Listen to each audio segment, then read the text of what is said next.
During the Pacific War, the Japanese army became infamous for fighting to the very end. Entire islands were captured at the cost of tens of thousands of lives. Even when supply lines were cut, even when there was no way out, they chose annihilation over surrender. In June 1944, during the final phase of the Battle of Saipan, this mentality went even further. Not only soldiers but civilians were told, "It is better to die than to be captured by the Americans."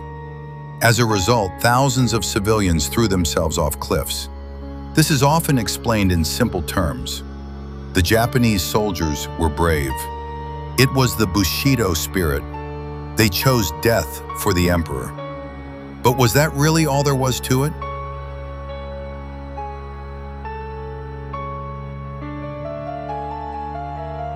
During the Russo-Japanese War of 1904 to 1905, especially at the Siege of Port Arthur, the Japanese army emphasized logistics, made extensive use of artillery and trench warfare, and actually criticized reckless frontal charges. In other words, the Japanese army was not originally a force obsessed with death. The problem began after victory. The victory over Russia left Japan with a dangerous illusion. Instead of explaining success through systems, industry, and logistics, Japanese society mythologized it as spiritual strength defeated Western material power. From that point on, officers with strong judgment and tactical skill slowly lost influence, while officers who emphasized spirit, loyalty, and wrote optimistic reports rose through the ranks. This shift became the starting point of the tragedy that would unfold in the Pacific.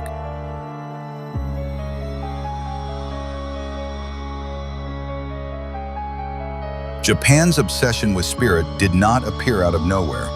It was rooted in long-standing tradition. As a society shaped by the samurai class and strict hierarchy, Japan valued loyalty, resolve, and attitude more than competence or critical thinking. Failures were not analyzed, they were buried, often through death or by shifting blame, and then glorified as proof of spiritual strength.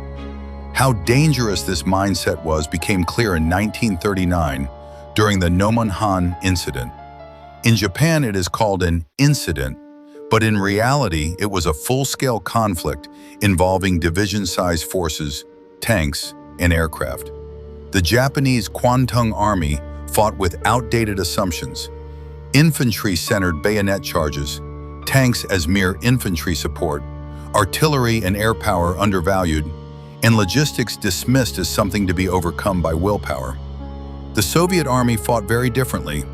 Under the command of Georgy Zhukov, who would later become infamous in World War II, the Soviets employed modern warfare, massive artillery barrages, concentrated tank formations, airstrikes on supply lines in rear areas, and large-scale encirclement operations by mechanized forces. The outcome was inevitable. Around 18,000 Japanese casualties. Yet the Japanese army refused to accept tactical failure. Its conclusion was simple: the soldiers lacked spirit.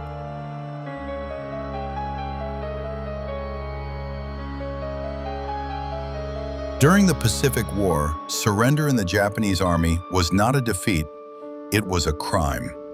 In January 1941, revisions to the Army Criminal Code defined surrender as a loss of honor. To surrender meant you were no longer a true Japanese citizen. To survive captivity was cowardice. To become a prisoner of war was a disgrace to one's family. There are documented cases of soldiers who survived captivity and later returned home only to be beaten, demoted, or punished. Within this system, a soldier was left with only one choice: fight until death. The option to survive simply did not exist.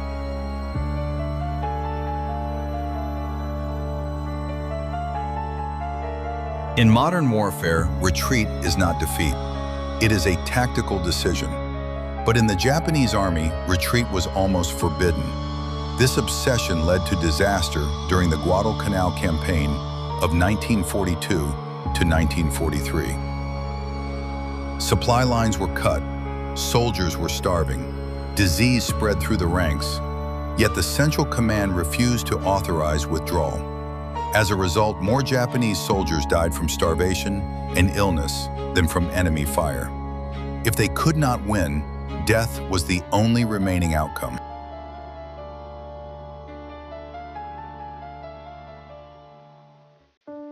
Japanese assaults are often portrayed as voluntary acts of heroic sacrifice. In reality, there was no choice. During the Battle of Tarawa in 1943, once ammunition ran out, commanders ordered mass charges. Refusal meant immediate punishment. Survival brought a different question. Why didn't you die? These charges were not courage, they were forced deaths. The same was true of the infamous kamikaze missions. Films often depict kamikaze pilots as brave volunteers sacrificing themselves willingly. The reality was far darker. Officially, they were volunteers, but application forms offered only 3 options: strongly wish, wish, or do not wish. In practice, do not wish was not a real option. Surrounded by pressure from superiors, peers, and the organization itself, refusal meant social and professional death. As resources, aircraft, and trained pilots ran out, the Japanese military replaced strategy with spirit, turning desperation into policy.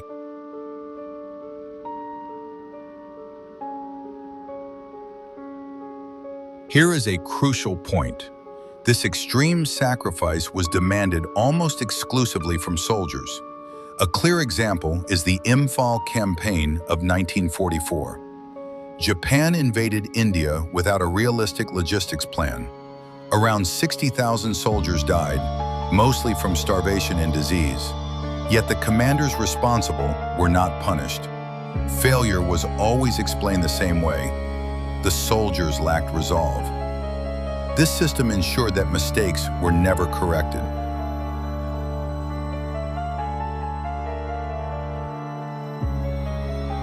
The Japanese army viewed logistics as cowardly calculation. Food shortages were to be solved by local foraging, medical shortages by willpower, ammunition shortages by bayonet charges. In the New Guinea campaign of 1943 to 1944, this mindset reached its extreme. Neglecting supply entirely, soldiers were reduced to eating roots and insects. Many became so malnourished they could barely walk. Out of roughly 200,000 Japanese deaths in this theater, around 80% died from starvation and disease.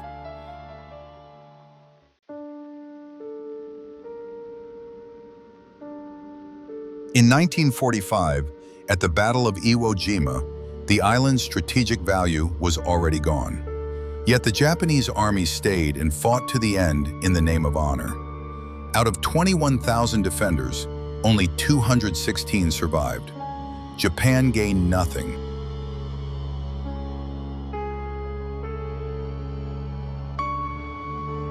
In August 1945, Japan finally surrendered. But on Lubang Island in the western Philippines, Japanese soldiers continued fighting until 1974. They had heard of Japan's surrender, but without a direct order from their superior, and guided by the belief that Japan never loses and that surrender was impossible, they rejected reality. To survive, they killed civilians and looted villages. Eventually, the Japanese government sent their former commanding officer, Major Yoshimi Taniguchi, directly to Lubang Island. Only after hearing the words, "The war is over, all operations are terminated," did they finally accept reality. It had been 30 years since the war ended, and once again Japan reframed the story. Symbols of loyalty, the last samurai. Some say the Japanese army was honorable and brave, but in truth, it was an army trapped in outdated customs and a culture of absolute obedience to those in power. A force stripped of the right to think independently and the option to choose survival. And that structure is not just a thing of the past. In different forms, it still exists today.